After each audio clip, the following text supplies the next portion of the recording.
Hello bachcho, let's start the question.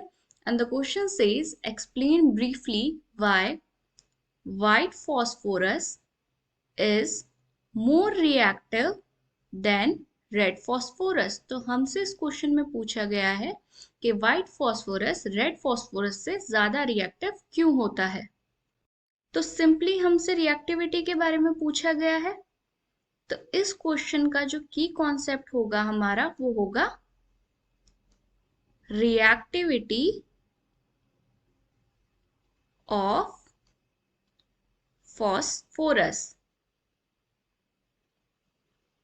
Students, किसी भी substance की जो रिएक्टिविटी होती है वो डिपेंड करती है बॉन्डिंग पे। तो रिएक्टिविटी सब्सटेंस की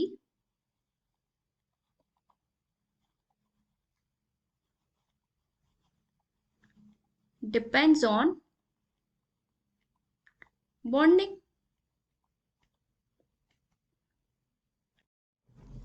यानी कि अगर किसी भी सब्सटेंस में बॉन्डिंग जो है वो स्ट्रॉन्ग है तो वो जल्दी से नहीं टूटेगा। जल्दी से टूटेगा नहीं तो डिसोसिएट नहीं होगा, इसलिए वो लेस रिएक्टिव होगा। तो strong bonding tends to less reactivity and vice versa, that is अगर बॉन्डिंग वीक है तो रिएक्टिविटी ज्यादा होगी। तो बच्चों, अगर हम व्हाइट फॉस्फोरस की बात करें तो उसका स्ट्रक्चर देखेंगे हम कैसा होगा। टेट्राहेड्रल फॉर्म में होता है। एक P4 की जो यूनिट होती है वो इस तरीके की होती है। हर फॉस्फोरस एक दूसरे से कोवेलेंटली बॉन्डेड रहता है। अब इसमें जो बॉन्ड एंगल होंगे हमारे वो 60 डिग्री के होंगे। नॉर्मली हमारा बॉन्ड एंगल कितना होना चाहिए? 109 डिग्री के आसपास होता है, नियरली अबाउट 109 डिग्री। बट इसमें एंगल कितना है हमारा? 60 डिग्री। यानी कि हम ये कह सकते हैं कि व्हाइट फॉस्फोरस में एंगल स्ट्रेन काफी ज्यादा है। So there is high angle strain in white phosphorus. अभी ये जो हमने देखी, ये हमने सिंगल यूनिट देखी व्हाइट फॉस्फोरस की।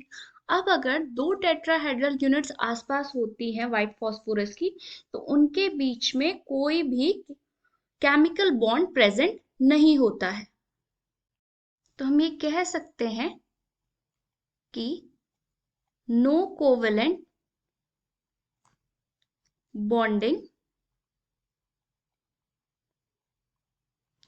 बिटवीन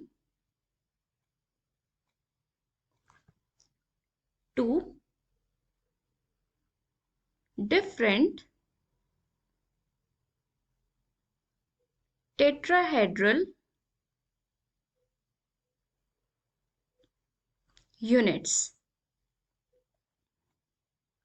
तो व्हाइट फॉस्फोरस के केस में दो डिफरेंट टेट्राहेड्रल यूनिट्स के बीच में कोई भी कोवेलेंट बॉन्डिंग नहीं होती है। वो सिर्फ फिजिकल फोर्स ऑफ अट्रैक्शन की वजह से एक दूसरे के पास रहते हैं। वहीं अगर हम रेड फॉस्फोरस की बात करें तो रेड फॉस्फोरस का नेटवर्क लाइक स्ट्रक्चर होता है। ये है हमारी एक P4 यूनिट, ये है हमारी दूसरी P4 यूनिट। ये दोनों ही रेड फॉस्फोरस की यूनिट्स आपस में कोवेलेंटली लिंक्ड रहती हैं। तो यहां पर थोड़ा सा एंगल स्ट्रेन से रिलीफ मिला है इसको। यानी कि कह सकते हैं कि इसमें एंगल स्ट्रेन कम है as compare to white phosphorus. और ये कैसा स्ट्रक्चर है? नेटवर्क लाइक स्ट्रक्चर है। तो रेड फॉस्फोरस का जो स्ट्रक्चर होता है वो P4 के टेट्राहेड्रल यूनिट्स का नेटवर्क लाइक स्ट्रक्चर होता है। सेकेंडली, हमने भी बताया कि इसमें क्या होता है, other units are covalently bonded with each other।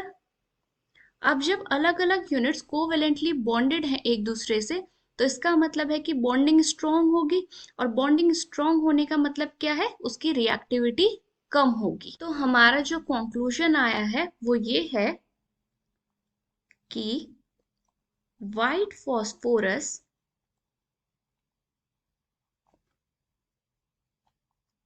Due to presence of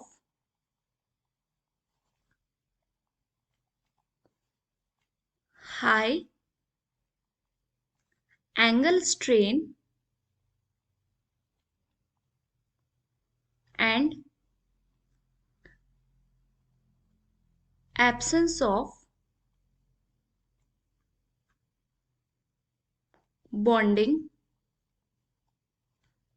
कैसी बॉन्डिंग, कोई केमिकल या फिर कोवेलेंट बॉन्डिंग बिटवीन